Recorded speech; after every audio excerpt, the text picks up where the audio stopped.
You think you've got a decent handle on the world's wine regions, right? And then something pops up that just, well, it makes you rethink things. Hmm.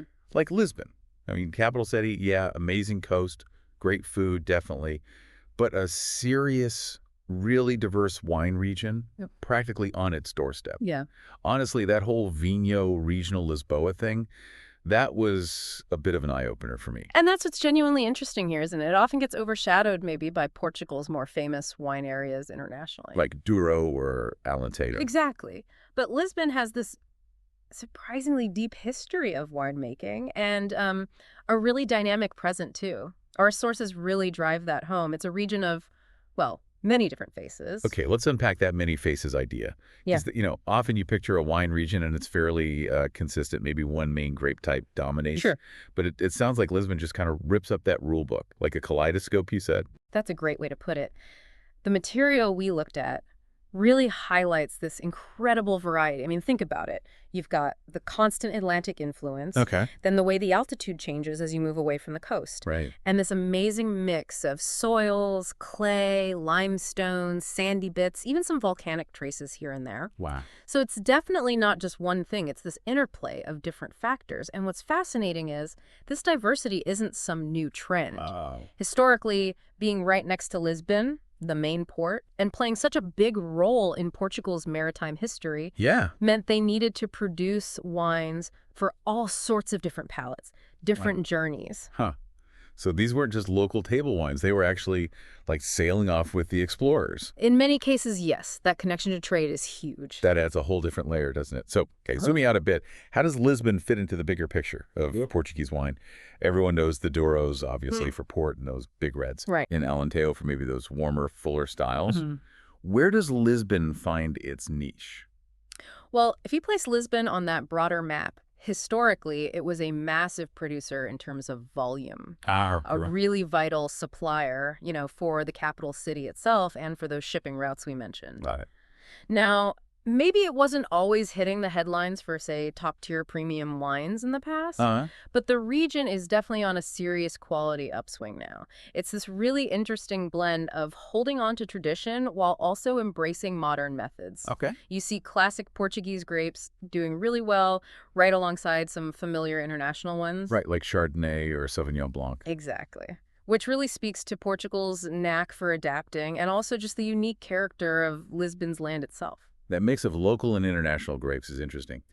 Let's focus on the grapes for a minute. Who are the main characters in the Lisbon vineyards? Yeah, the sources give a good picture. For the reds, Castellon is absolutely central. Castellon. It's super adaptable, apparently, and you find it in a whole range of styles across the region. That's versatile. Very. Then there's Touriga Nacional, famous from the Douro, too. Right, the star grape. It's gaining ground in Lisbon, bringing that kind of elegance and structure. Aragonés is also important. That's what they call Tempranillo there. Terroirs elsewhere, yeah. Precisely.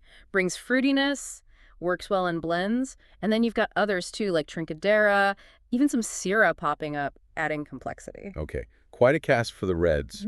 What about the whites? Because with that Atlantic proximity, my mind immediately goes to crisp, maybe zesty white wines. You're definitely thinking along the right lines. Arinto is a real standout white grape here. Carinta. Especially in the Bucilla subregion, people really value it for its bright acidity and that distinct minerality it can have. Sounds refreshing. It is. Then there's Fernand Pires, sometimes called Maria Gomes. That one brings more aromatic intensity, maybe more floral notes. And Vital is another key white, particularly further north. Again, freshness, minerality are its calling cards. Weigel. Got it. Plus, you'll find others, some interesting local ones like Malvasia Fina, Serra Nova. And as we said, those international grapes like Chardonnay and Sauvignon Blanc are finding spots where they really thrive too. So yeah, proper melting pot of grapes. It really sounds like the terroir, the soil, climate, all that stuff must be shaping these grapes in really specific ways. Yep. We mentioned the Atlantic, but can we dig into that a bit more? How does the land itself really stamp its mark on the wines? Absolutely. That Atlantic proximity is, well, it's huge. It's like natural air conditioning, isn't it? Right, keeps it cooler? It moderates those hot summer temperatures, helps the grapes hang on to their acidity, which is just vital for freshness and aroma. Okay. The sea breezes themselves play a role, definitely. Even the humidity, though it needs careful vineyard management, adds something to the character. Like mildew pressure and Yeah. things like that. Exactly. But then you also have the altitude variations. Vineyards higher up get cooler temperatures, slower ripening. Which means more complexity. Often, yes. Yeah. And again, helps keep that acidity bright. And the soils, like we touched on, incredibly varied. Lots of clay limestone, which is great for structure and water retention, Yeah. but also sandy areas, particularly near the coast, and even, as I mentioned, some volcanic influences. Each one affects water drainage, nutrients, everything that influences the final taste. And it's not just one big homogeneous Lisbon region, is it? I gather there are smaller zones within it, each with its own feel. Precisely. Our sources pointed out several distinct sub-regions, and yeah, each has its own specific terroir signature. Like? Well, Bucels we mentioned famous for those mineral-driven Orinto whites. Right. Then there's Colares, which is just fascinating. You've got these ancient vines, Ramisco, Malvasia de Colares, planted literally in sand dunes near the ocean. In the sand. Wow. Yeah, it gives the wines this unique, almost salty tang. Carcavelos has its own history of richer, fortified-style wines. Alenquer and Aruda are getting known for really high-quality reds. Torres Vedras tends towards fresher whites and later reds. Obidos shows a real mix, including some really good sparkling wines now. Loringhan is actually famous for its aguardente vinica type of brandy, Oh, interesting. but they make base wines too. And then Encostas d'Aire is a bit further inland, more continental influence, so different styles again. It really is like a little mosaic of wine styles packed into one area. Yeah. It makes you wonder, how did all this variety come about historically? What's the story there? That's a great question, and the history is properly long and tied up with Portugal's own story. Yeah. I mean, really ancient roots. Evidence of winemaking early on, but it properly took off under the Romans. Olisipo, that's ancient Lisbon, was a major port for shipping wine out. So thousands of years. Yeah. Even through the Islamic period, viticulture continued, maybe just on a smaller scale. Then later, religious orders like the Order of Christ were apparently quite important in expanding vineyards and spreading know-how. Right. Monks and wine often go together. They do. And then, of course, the Age of Discoveries, Lisbon being the hub of this huge global expansion. It fueled everything. It fueled demand for wine, for the ships, for trade. So vineyards grew. The wine trade boomed. Wine sailing alongside the explorers. Yeah. That's quite a legacy. But like most old European regions, it must have hit some bumps in the road over the centuries. Phylloxera, maybe? Oh, absolutely. Phylloxera hit hard in the late 19th century, just like elsewhere in Europe. Wiped out huge swaths of vineyards. Devastating. Totally. Required replanting everything on resistant American rootstocks. And then, more recently, there's been this big shift in focus. From quantity to quality. Exactly that. Moving away from just pumping out basic table wine towards really focusing on quality, on expressing those different terroirs we talked about. When did that shift really kick in? It really gathered pace in the late 20th century. Portugal joining the EU was a factor, bringing investment and new standards. Plus, the formal defining of the wine regions, the DOs, help focus minds on quality and identity. That quality push is something we see everywhere, isn't it? How are Lisbon's producers actually making that happen in the winery? Is it all shiny new tech, or do those old traditions still play a part? It's actually a really interesting mix of both, from what we read. Yeah. You'll definitely find producers using modern kit temperature-controlled stainless steel tanks for precise fermentation, pneumatic presses for gentle handling of the grapes. Standard modern practice. Right. But you'll also find some who still use traditional methods like the lagars, those stone troughs for foot treading. Still foot treading. Yeah, some believe it gives a gentler extraction, especially for certain red styles, so it's often this blend of old and new. The approach really depends on the wine they want to make. So for whites, what's the goal usually? Generally, preserving that freshness, the aromatics, the acidity. So careful temperature control is key. Although some whites, like maybe a Sirius Orinto or a Chardonnay, might see a bit of oak aging to build complexity and texture. Okay. And for reds? For reds, it's about managing the extraction of color, flavor, and tannins from the skins. It's called maceration. Right. How long they leave the juice with the skin. Exactly. The length varies depending on the grape and the style lighter red versus something built to age. And aging can be in stainless steel to keep the fruit bright, or in oak barrels French, American, used, new to add layers of spice, structure, complexity. And the winemaker's choices are obviously critical throughout all this. Hugely. The enologist makes decisions constantly, from picking times in the vineyard right through to bottling. Their philosophy, the style they're aiming for, it all shapes the final wine. They might even experiment with different vessels, like concrete eggs or clay amphorae alongside steel and oak to get unique results. Sounds like a lot of craft involved. Yeah. So, okay, let's imagine pouring a glass. Someone picks up a Lisbon white or red. Yeah. What are they likely to find? What should they be smelling and tasting? Well, for the whites, expect a pretty wide aromatic range. You could get bright citrus like lemon or grapefruit, crisp green apple or pear, maybe floral notes, or even hints of tropical fruit, depending on the grape and the warmth of the spot it grew in. On the palate, usually dry, variable body, some light, some richer, but almost always with that refreshing acidity. And sometimes, yeah, a distinct minerality, like wet stone. Nice. And the reds? Reds also offer a spectrum.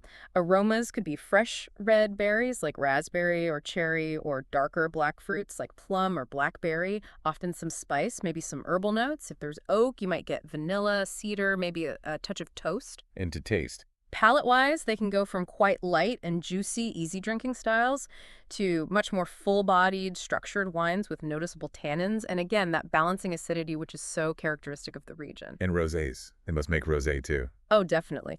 Lisbon rosés tend to have those lovely pale pink colors, fresh red fruit smells like strawberry, and are typically dry and crisp on the palate. Really versatile food wines. Sounds delicious. Now, you mentioned structure and tannins in the reds. Does that mean some Lisbon wines can age well? Or are they mostly for drinking young? No, there's definitely aging potential there. The more structured reds, think Touriga Nacional, maybe Cabernet Sauvignon, or Syrah from good sites, they can certainly evolve nicely in bottle.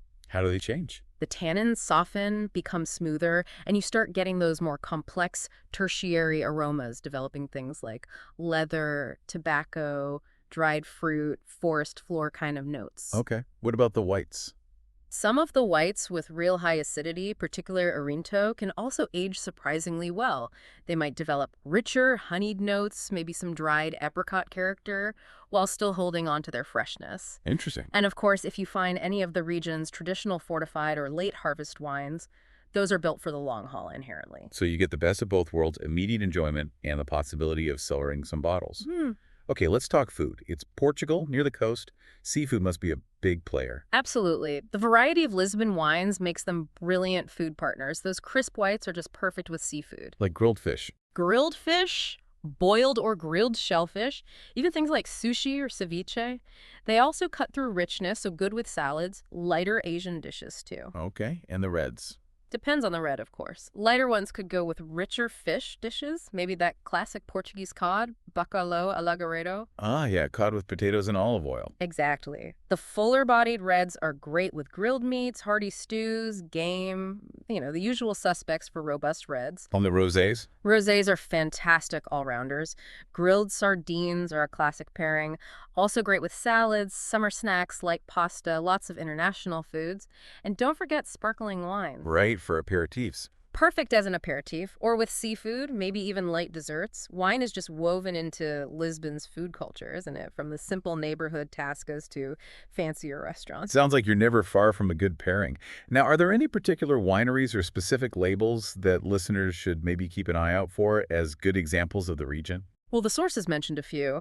Historically, you've got names like Jose Maria de Fonseca. Their Paraquita Red is iconic, really. Paraquita, okay. Heard of that one. And Compañía das Laserias may be known for wines like Tito Alba. On the more modern side, focusing on that quality aspect, producers like Quinta do Chocapalha in Alenquer are doing really impressive work with both reds and whites. And Casal Santa Maria in Colares, working with those unique sandy vineyards, is another great example. Right, the ones in the sand. Exactly. So emblematic labels might be Paraquita, maybe a traditional Vinho de Carcavelos if you can find it, Tito Alba. But there are lots of newer producers really pushing quality, focusing on specific sites, championing those local grapes. Worth exploring. Good to have some pointers. So finally looking ahead, What does the future hold for Lisbon's wine region? What are the main sort of challenges and opportunities they're dealing with? Well, challenges managing all that diversity, climate, soil, grapes across the different subregions is complex. There's always competition, both from other Portuguese regions and internationally. And socioeconomic pressures, urban sprawl from Lisbon potentially eating into vineyard land, maybe younger generations moving away from farming. Those are real concerns. But on the flip side, opportunities. Definitely. There's this growing appreciation, both in Portugal and abroad, for the unique identities of the subregions and for Portugal's amazing array of indigenous grapes. That's a huge asset. Rediscovering local treasures. Exactly. And there's a clear drive towards continued innovation and quality improvement. Wine tourism and enotourism has massive potential too, bringing people directly to the region. Right, taste the wine, see the vineyards. Yeah, and ultimately just really valuing this wine heritage, seeing it as a crucial part of Lisbon's culture and economy that's key for its future success. So it's a region that's definitely dynamic, evolving, with this deep history, but also a really bright future, it sounds like. Clearly way more than just a footnote to Portuguese wine. I think that's spot on. It's incredibly diverse, historically significant, really stepping up its quality game, and so connected to that Atlantic terroir. It just offers a fantastic range of styles waiting to be discovered. Well, you've definitely given me, and I really hope you listening, a much clearer picture, a great foundation for exploring Lisbon's wines. It feels like the obvious next step is, well, finding a bottle. Or planning a trip. Or planning a trip, absolutely. Okay. Experience it firsthand. It's certainly opened my eyes to a whole different side of Portuguese wine. And that's really what this deep dive is all about, isn't it? Getting you that key info quickly, uncovering those aha moments. Exactly. So until our next exploration, happy tasting.